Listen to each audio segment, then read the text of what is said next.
Guys time చూడండి ఎంత అయిందో, and you can see literally what are we doing now. As we are packing our luggage. మాకు train 5 o'clock అనమాట. ఇంకా ఎందుకంత లేట్ అయింది అంటే ముందు రోజంతా వర్క్స్ ఫినిష్ చేసుకుని ఇంకా వాడిని పడుకోబెట్టి డిన్నర్ చేసి ఇంకా లగేజ్ ప్యాకింగ్ చేసుకునేటప్పటికి ఇంకా ఆ టైం అయింది. మేము లిటరల్లీ ఒక హాఫ్ అన్ అవర్ పడుకున్నామేమో, ఇంకా మళ్ళీ లేచి ఇంకా క్విక్గా రెడీ అయిపోయాము. అండ్ మాకు ఇంటి దగ్గర నుంచి 1 hour పడుతుంది స్టేషన్. సో ఎల్లియాస్లో కొంచెం క్యాబ్స్ బుక్ అవ్వడం కష్టం కాబట్టి ఇంకా ముందుగానే ఉంటే బెటర్ కదా అని అన్నట్టు అట్లా ప్లాన్ చేసుకున్నాం అనమాట. అయితే ఇంకొక బ్యాడ్ థింగ్ ఏం జరిగింది, అవాళ మేము టికెట్స్ తత్కాల్లో బుక్ చేసుకున్నాము. అయితే ఒక్కటే కన్ఫర్మ్ అయిందనమాట, ఇంకొకటి వెయిటింగ్ లిస్ట్లో పడింది. సో తర్వాత ఎప్పుడో కన్ఫర్మ్ అయ్యి సీట్ వేరే కోచ్లో వచ్చిందనమాట. సో బేసిక్గా నేను వీడిని వేసుకుని ఒక కోచ్లో కూర్చున్నాను, తనేమో వేరే కోచ్లో పడింది అనమాట. కానీ కూర్చున్నట్టే లేదు మేము అసలు సీట్స్లో.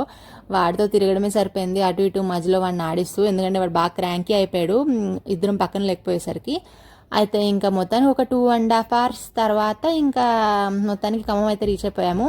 ఇంతకీ దేనికి వచ్చాము, you will get to know in my next videos. So till then please keep an eye on my channel and keep subscribing. Bye.